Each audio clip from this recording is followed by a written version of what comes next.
What would you think if a hospital security camera, designed to capture only theft and violence, recorded the impossible? The image is grainy, washed out by the perpetual humming glare of fluorescent lights in a pediatric ICU. But in the corner of the frame, above a small bed wired to a dozen machines, a soft blue light coalesces, a shape that has no business being there. David watched the rain streak down the massive window of his son's room at the Hospital for Sick Children in Toronto, Ontario. Each drop traced a path through the grime of the city, a city that felt like it was dissolving right along with his hope. He was a carpenter, a man who believed in things he could measure, cut, and join. He trusted the bite of a saw into pine, the solid heft of a hammer, the satisfying fit of a dovetail joint. These were real things, predictable things.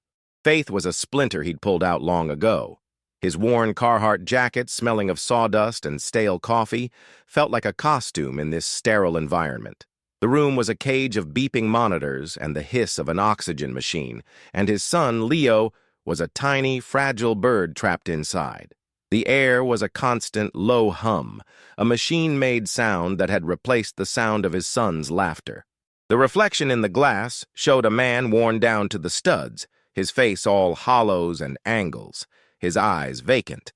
This hospital on University Avenue was the end of the world, and he was its only resident. The wound had been inflicted in a room not unlike this one, but brighter, colder. It was an examination room at a clinic near their home in the Beaches neighborhood. The memory was a sharp, clean cut. The doctor, a kind man with tired eyes, had pointed to a series of gray and black images on a screen. He used words like neuroblastoma and aggressive and low probability. David had held his wife Maria's hand then, a warm, solid anchor in a sea of floating, meaningless words. That was 5 years ago, with their first son, who they lost. Maria followed him 2 years later, a sickness in her heart the doctors couldn't name, but David could. It was grief. Now, with Leo, the words were different. Leukemia, relapsed, palliative, but the room felt the same. The same sterile smell, the same unbearable quiet after the doctor left. He remembered driving home that night along the Don Valley Parkway, the endless river of red taillights bleeding into the blackness. He hadn't prayed then, he had cursed. He cursed a God who would build a world so full of splinters, a God who would give him a son as bright as Leo, only to demand him back. The small apartment that had once been filled with the smell of Maria's cooking and the sound of Leo's cartoons was now just a silent, empty box. At 2:13 a.m. on a Tuesday, the long, piercing alarm from Leo's heart monitor sliced through the quiet. The sound was a physical thing, a blade that went straight through David's chest. He shot to his feet, his chair clattering against the linoleum floor. The calm, rhythmic green line on the screen had become a frantic, jagged mess. A nurse, a young woman named Sarah, rushed in, her face a mask of professional calm that couldn't quite hide the concern in her eyes. Her sneakers squeaked on the polished floor. "Dr. Evans to pick you, room 4, she said into the receiver at the nursing station, her voice steady. A second nurse appeared, then a doctor in blue scrubs, their movements quick and precise.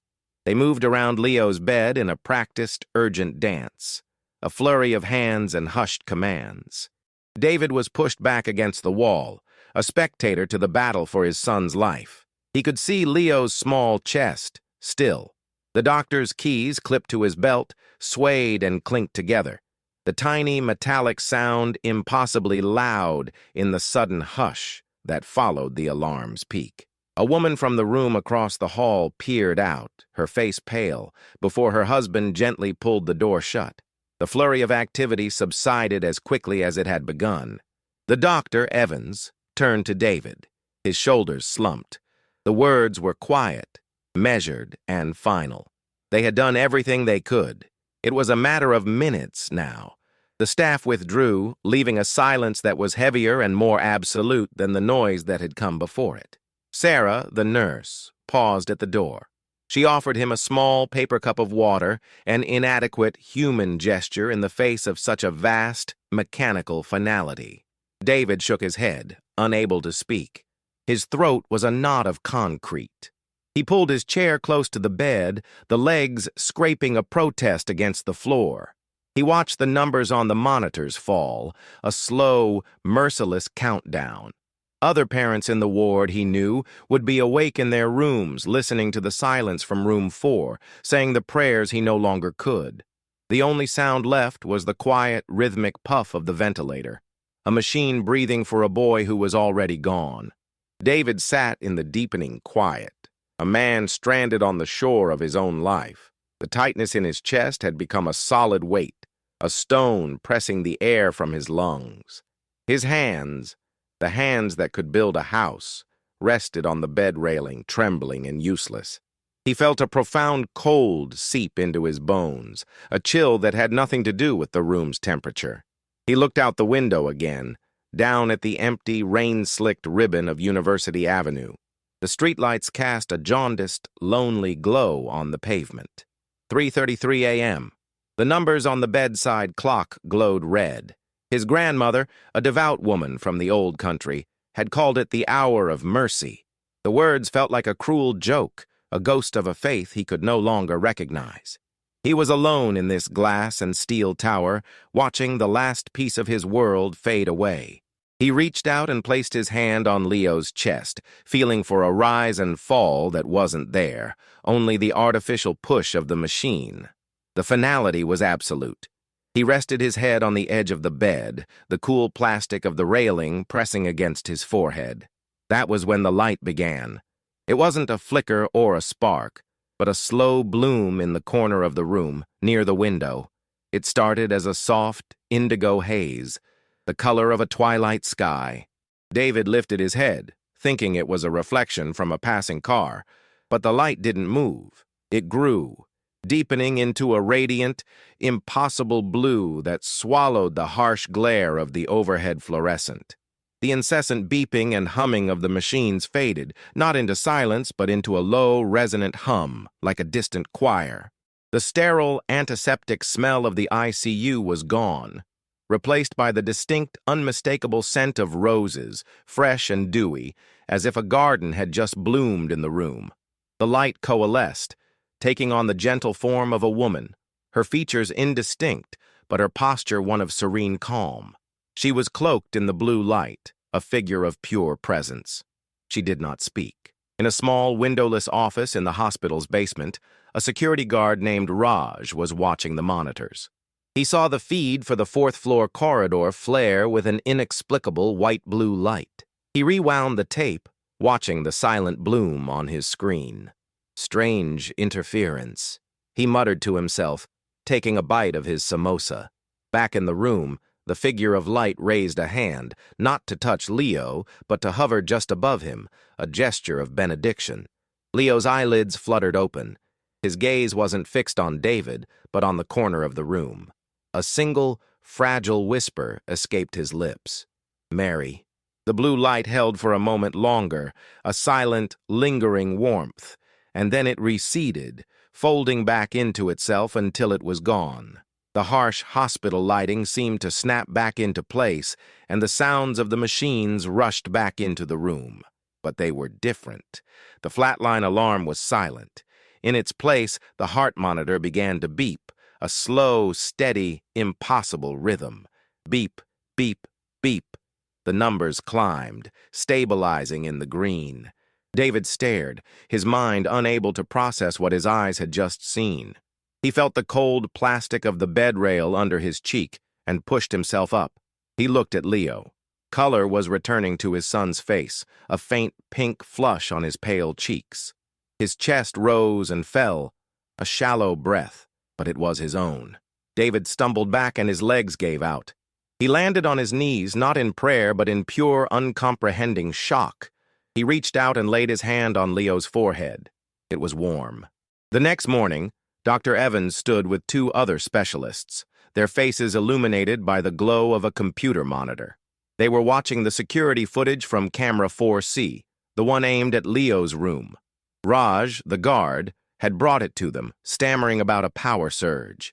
They watched the blue light bloom, watched the timestamp on the video align perfectly with the moment Leo's vitals had inexplicably reversed their fatal decline.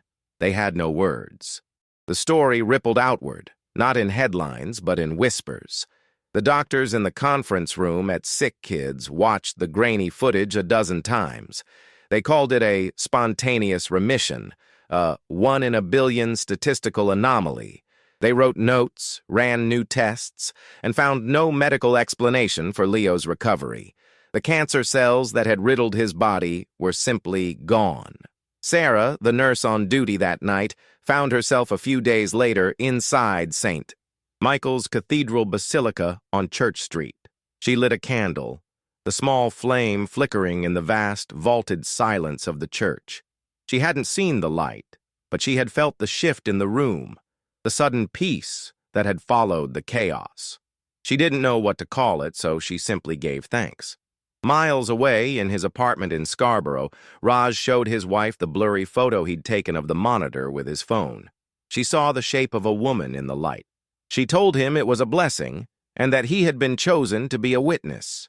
He felt a quiet pride, a sense that his boring night shift job had, for one moment, been the most important job in the world. A week later, Leo was sitting up in his hospital bed, drawing a picture with a blue crayon. It was a picture of a woman made of light. David sat beside him, not building or fixing anything, just watching his son breathe. Weeks later, David walked out of the hospital for sick children with Leo, whose hand was a firm, warm presence in his own. He didn't speak of what he saw. He didn't have the words, and the ones that came to mind felt too small, too clumsy. His new mission was quiet, built not of wood and nails but of simple presence. He started volunteering at the hospital. 3 days a week he would put on a visitor's badge and walk the same halls that had once been his prison. He made coffee for parents in the waiting room, his large, calloused hands surprisingly gentle as he passed them the steaming styrofoam cups. He listened to their stories, their fears, their fragile hopes. He never offered advice or empty platitudes. He just sat with them, a solid, silent presence, a man who understood the particular weight of their vigil. Sometimes he and Leo would visit the hospital's rooftop garden. They would sit by the fountains, watching the city move below them. The nurses on the night shift in the PICU developed a quiet tradition. Camera 4C, the one that had captured the event, still glitched from time to time. The technicians had replaced it twice, but every few weeks, for a few seconds, the feed would show a faint, inexplicable blue haze in the corner of the screen. They didn't report it anymore. They would just pause, watch it, and feel a sense of peace. What we call a miracle is often just a moment that shatters our understanding of the world, leaving us with a choice. We can try to explain it away, to file it under anomaly or glitch in the data, or we can accept that there are forces at work beyond our comprehension, a grace that can find us even in our darkest, most sterile rooms. The grainy footage from a hospital security camera didn't offer proof. It offered a possibility. It suggests that even when we are surrounded by the hum of machines and the finality of medicine, we are not truly alone. If this story touched you, like the video, subscribe to Etheria and share it with someone who needs hope today. Tell us your moment of unexpected grace in the comments.